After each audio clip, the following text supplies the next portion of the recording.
yɛhwɛ gbanyiri yɛhwɛ gbanyiri so ne yɛkɔso ɛwɔ hɔ no mo a sesei na nkontabu a bɛkyɛ sɛ nipa bɛsɛ 48,000 ɛna ayɛ displaced because of ne yɛkɔso ɛwɔ gbanyiri 31 ɛna afiri mu nipa nante from bole abesi wanchi nam from ema ne nkwala na eba misa Wahab sɛ nansen ne yɛkɔso ɛwɔ saa tukɔtena sɛmi ɔmokodru Cote d'Ivoire for say yesu ye ni aduane yɛde mɔmɔ this week stories a yɛyɛ bi ɛno no kwan bɛn ne yɛbɛtumi afa so asɔ saa hawia no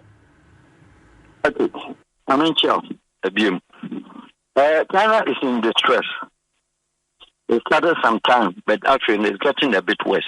Asempa. Thankfully, thank God, and Yanka, your tribal settings, any your governance of chieftains, a Tima community in this country for over 60-something years post-independence. And your Ghana government at the security, and okay here, and no Timikamo, the Ghanaians, yen Timinya any tribal escalation, nationwide, yen several uprising. But politically, kakra, star issue, we are getting there. We are getting there, meaning, say, politicians, and for that matter, greater in the north. Madika can say, they are the topmost military men, topmost police, immigration, customs, and even the parliament. And today, say that currently, your ministers and also the cabinet members, the speaker of parliament, predominantly, northern, and one would say, the power of administration now could be some the president's Rawlings regime. Northerners are holding bigger positions. I'm never year a status quo. Say, government be our back from Rawlings time. Now, defense minister, Alhaji Mama, whether interior minister, Northern defense, Northern, President Kofi, the issue in the brother defense. But we can give Northerners our interior, Kofi Supreme power. President Meltbaye, or Mr. Kumbo, or State also interior. President Mahama Baye, or State defense, Wyoming, Wyongo, and or State Kumbo defense, Wyongo, our interior. In Sagaga deputy, our interior. President Akuffo Adom, or you do 2 Northerners at a time. Need to call 8 years. Ambrose Derry, the only in the history of Ghana, trying to be corrected. Only let him 7 years as interior minister.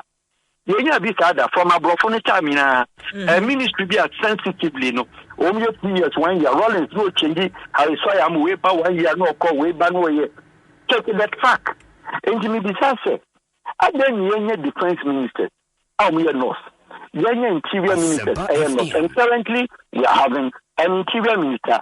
If even though I'll call him say my brother Kumasi boy, that's still he's also from the north.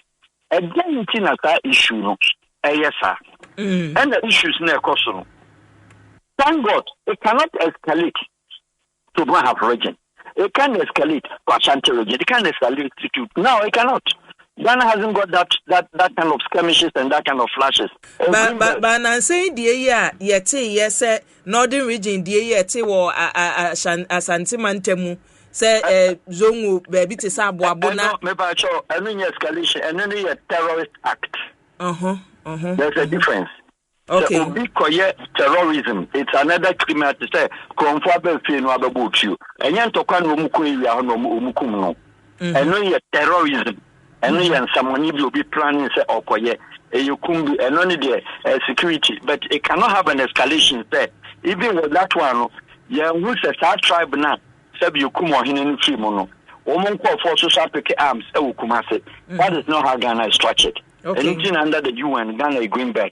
You need to add it. Now, there be a worker to move free, Tola, and I say, Omo back through Bole, air bad the western border, air down, Cote d'Ivoire. Oman called the northern west, which is getting to Burkina. Oman call, upper west, Omon call, and we'll send it back down. It's upper west one, upper north, upper west one, a coming to Kwaku or Homo.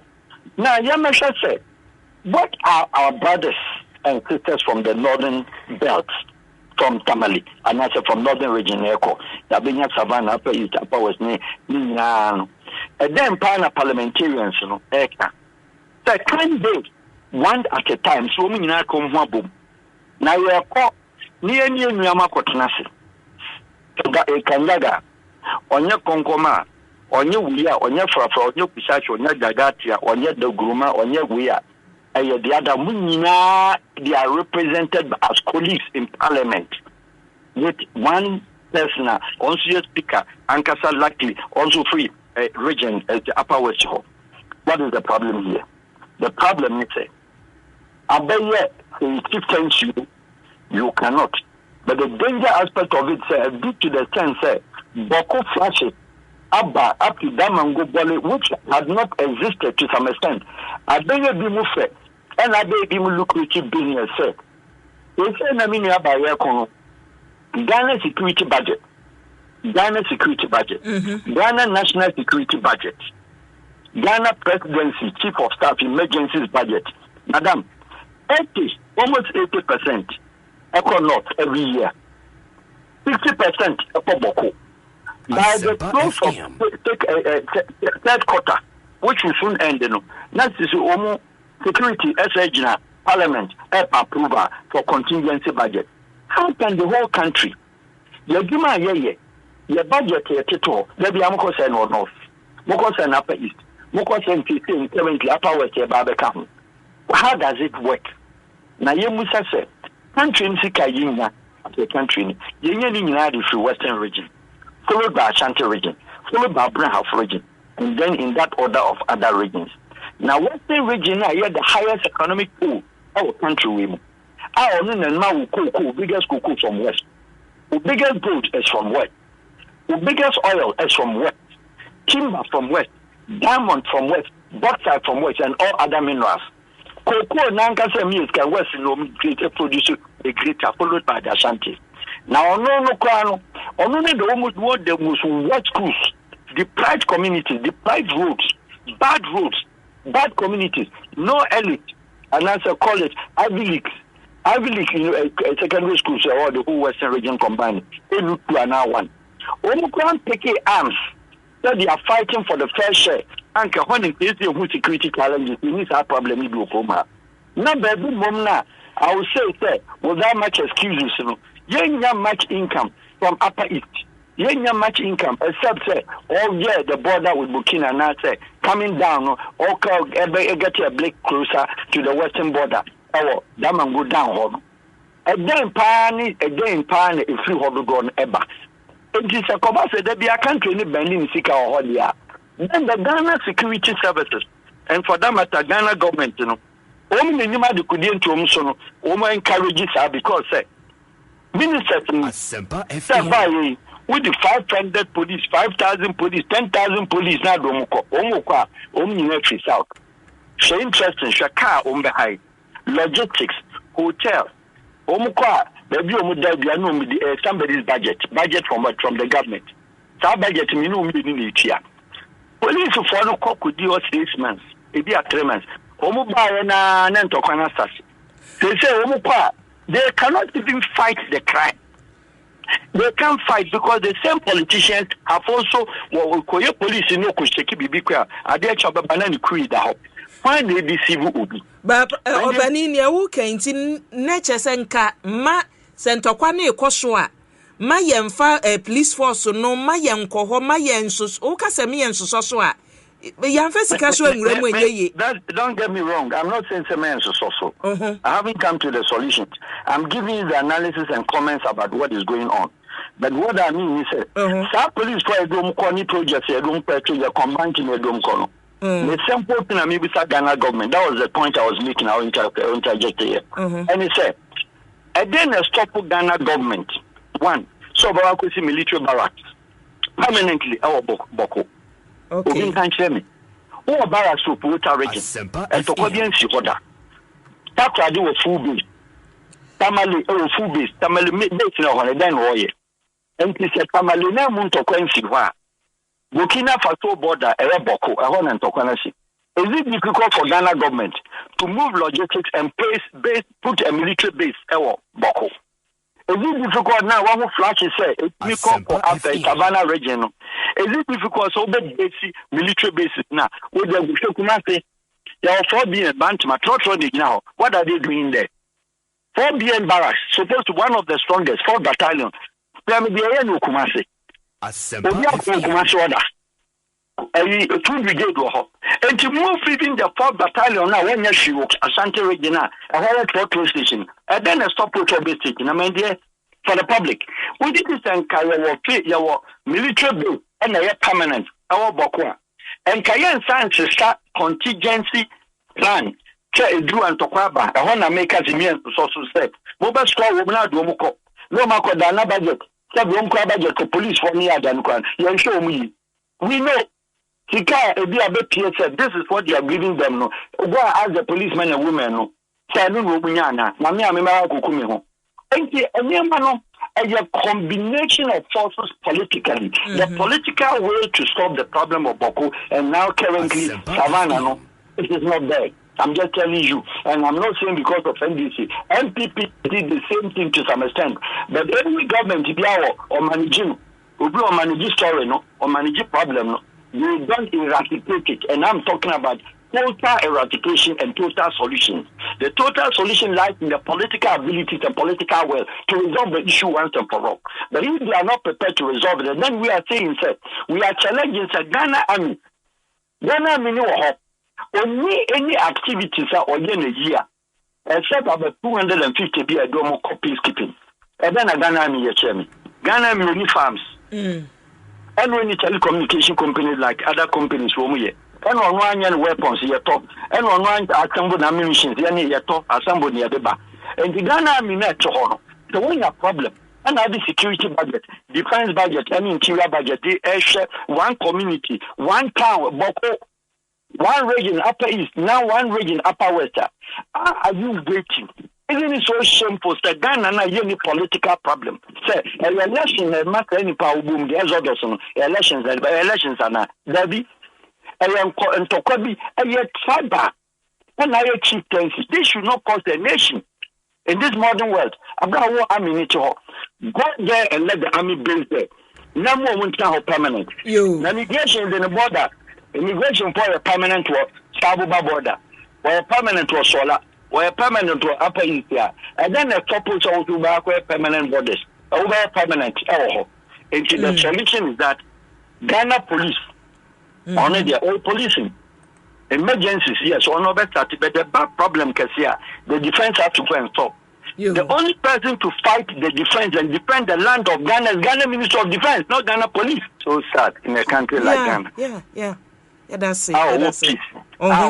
Peace more than any other country. The only country that has peace more than Ghana is Botswana on the African continent. No country has that kind of peace. No country, because only the revolution that. And they are ahead of Ghana in terms of peace. Now, your country, Ghana, who travel, we don't have that in any part of the African continent, not even Botswana. Tribal marriage, cross-tribal marriage in our country, they are united. Into escalation of civil war. And you can't do escalation of civil war. Political elections, you hear the checker. Someone dance and one or several political prison terms. So, elections, and you will be assumed child being and was several.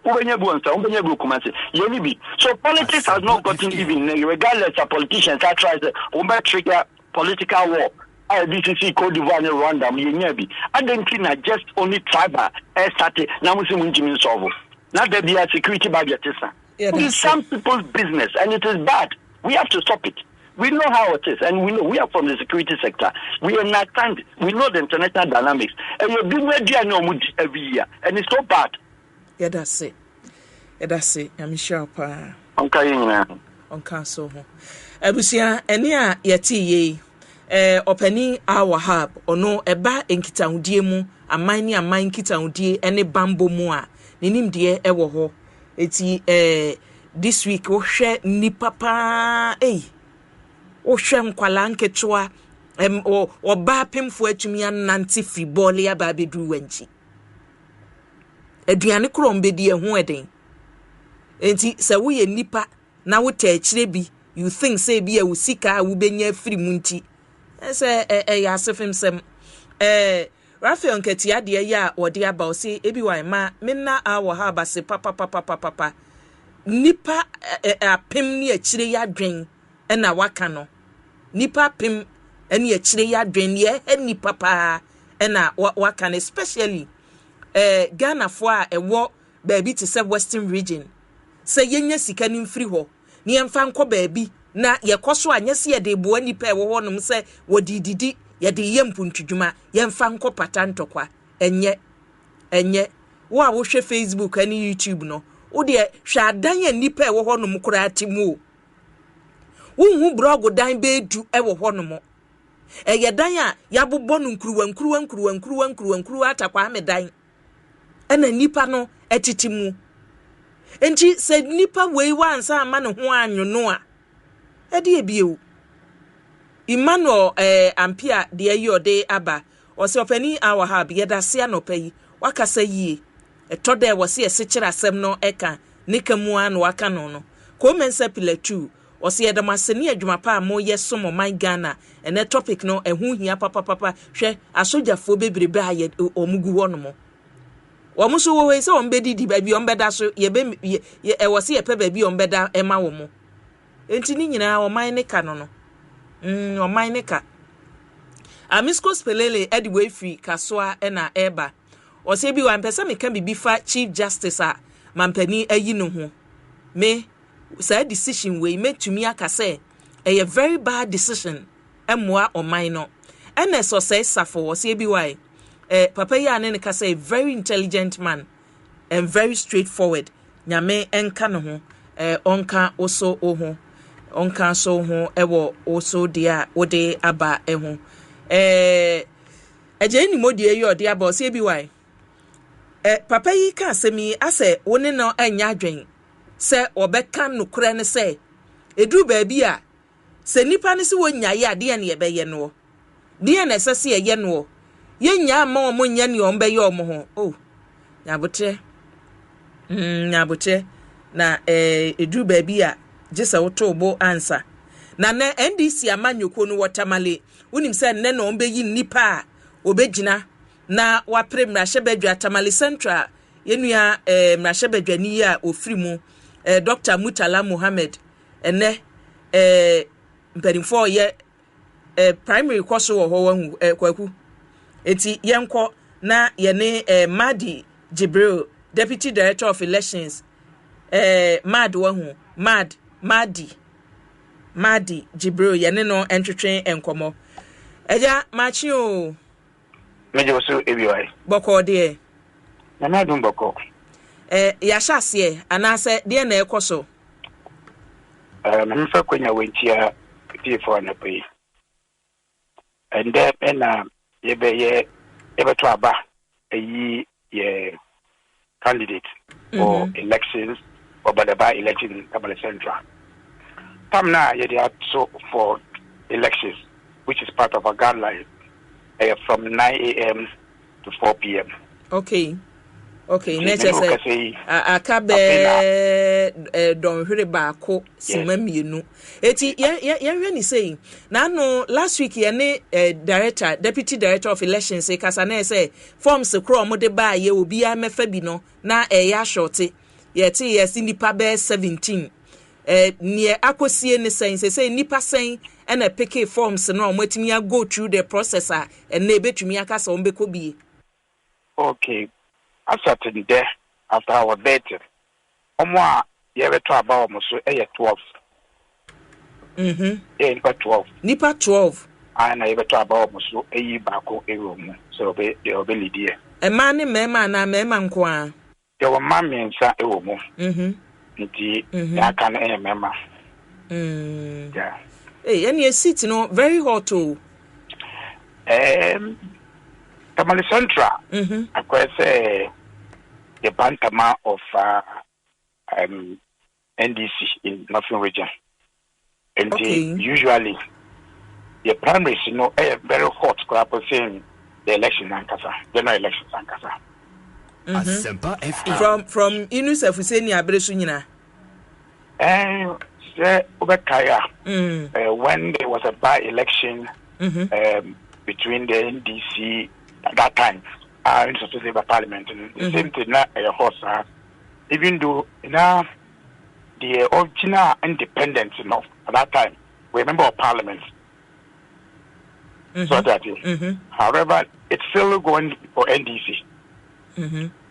Especially when you know, I can say MPP so won't contest it directly. You can imagine the interest. See, we are happy as a party say, yeah, Queen say Obia or person contest, to contest. Forms ready call Yamba. Now, yes, they can say fight in the call. In fact, before it forms the call crap on, 9 indications saying go for 9 ever forms. So when I send the first forms, I need 12. You now I see they be, but in the corner, they will say, yeah, improvise. So we have to send about almost 20 forms in the constituency, and I'm from 17 far, yeah, but only 12 and it's a submittee for vetting now. Women go through for elections at the total. Now I hope say nipa no after vetting no obia bu mefu ye se na ye toda ye wi say na ya fa bibi so agina yimi afiri mu ne sa ne ma no bibia akọ kama. Oh, omo file ye. Omo na a contest election obia qualify to be contest. So we didn't disqualify anybody because omo contest election winning now. Omo some party no papa. Omo some party in the various your executive move. Your former parliamentary candidate, so all these guys are a work conference more or more contest. None of them have an issue. In fact, this is a primary 13. No, it didn't last beyond 1 hour 45 minutes. First, aspirant. Now, why a 13 within 1 hour 30 minutes? No, we are. It tells you say no many issues we are also. Okay. Okay. The initial issues say you free more, at here with baby. Now, Yansha delegate sign and now better obey. We're expecting 1,310. But that is the document, the data, no, but this delegate list we know was prepared in 2022 for our primaries. Yes, I. But you and I will agree say between that time to date will be a free move, will be a Tukwan. Until records need a 1531. But we are not expecting say that 100% turnout. Okay. Okay. Yeah, be trying na by the close of today no. Ya hwe ne ebesi say ye betumi anya nipa adwuma ye nyina ye nim Dr. Mutala adwuma na oye in the constituency da yenka etie for year yi yo no koso no beto dwa say over 40 students, medical students wo hwe wo mo, and then omo secondary school ne ne keka aka ho